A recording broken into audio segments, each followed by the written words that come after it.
Hey guys, Natalie the intern from Tokyo Pop here, and I'm going to show you the technique for embroidery called the running stitch, also known as the straight stitch. Now what you're going to do, let's see, we have the leaf cut out hopefully from the template, or not, that's fine, I just used a template because I could. And we have your fabric. This is just a sample because I already finished mine.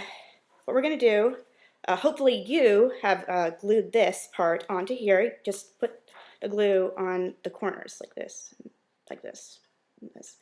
Okay, and then you stick it here, let it dry.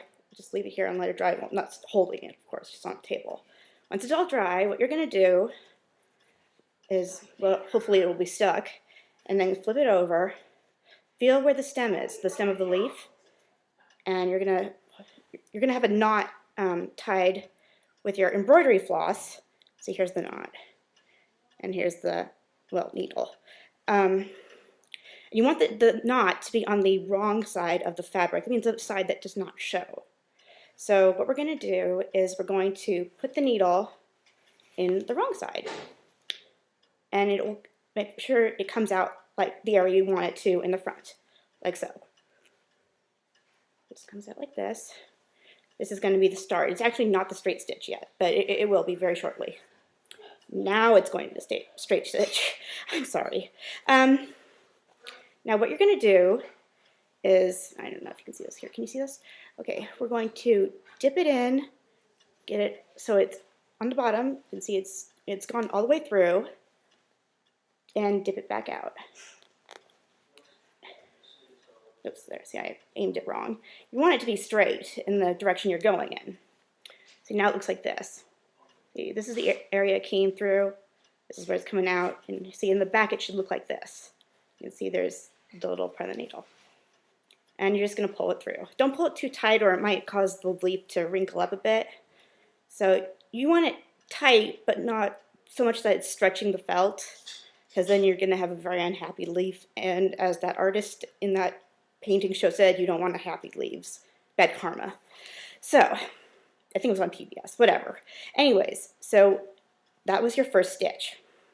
Now you're going to repeat this, but what's a little bit different is you want to maintain the same length between each stitch. It's going to look a little bit longer on the right side of your cloth than it is on the back side of your cloth. I'm not exactly sure why that is, but it is. So, it's like magic. Who cares? So we're going to do this one more time, just for repetition's sake. Try to get it close. Yeah, in this time you want to look what you're doing here, not like what I'm doing. Go in. Make sure it comes out the back, and then put it a little bit back in. Okay, and pull it through. Again, not too tight, but not too loose that it will come out.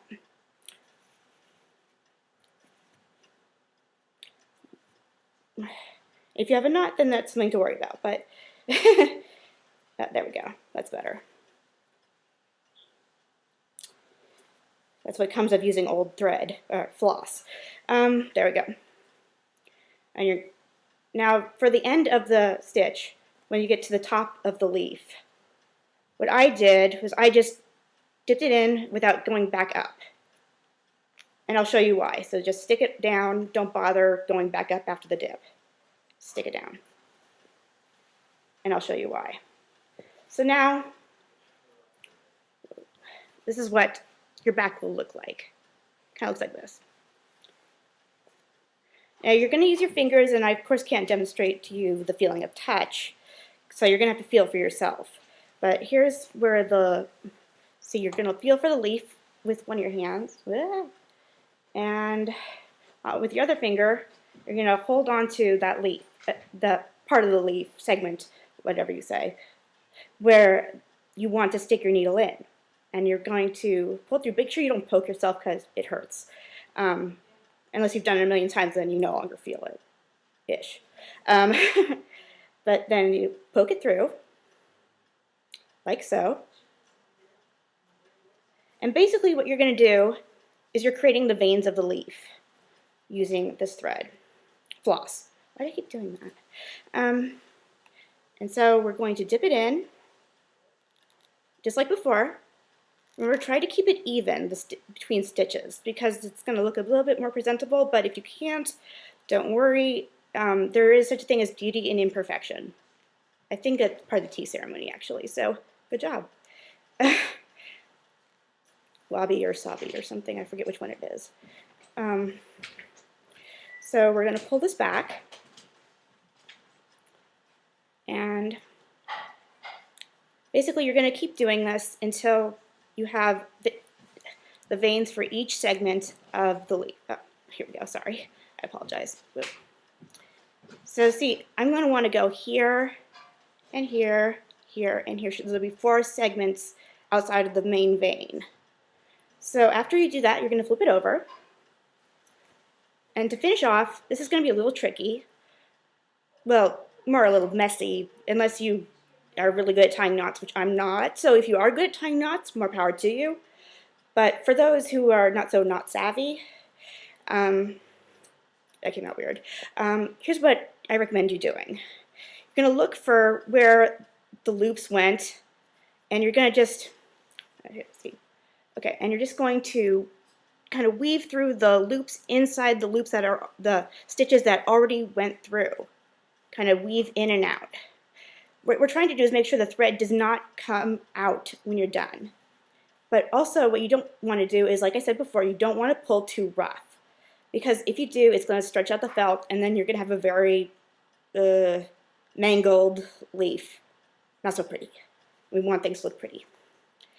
So we're just going to do this for a little bit, just weaving in and out of the already placed stitches in the back on the wrong side of the fabric.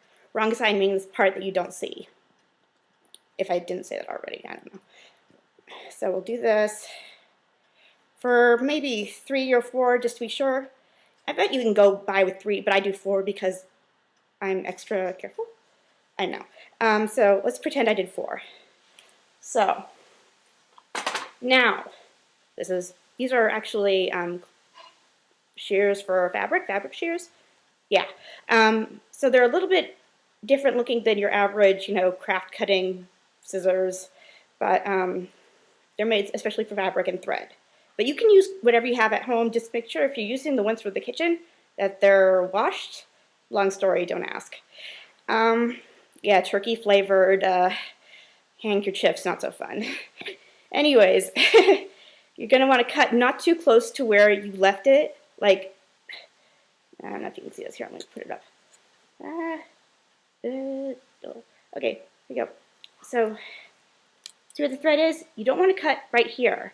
This is way too close. You want to cut around here. And see, this is what you're not supposed to do. Don't pull it too tight. Sorry. But you're just going to cut it a little bit close, but not too close. Okay?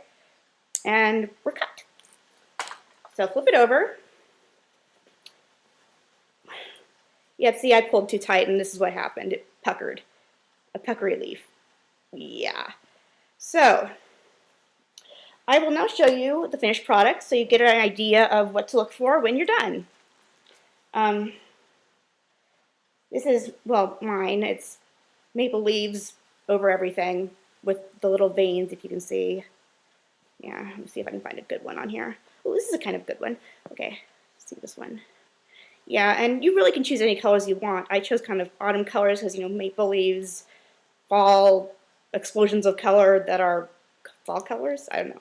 But anyways, have fun with it, and I'll show you in the next video how to fold your furoshiki, your bento cover, in a few traditional ways. Maybe some not so traditional. You'll see. Have fun!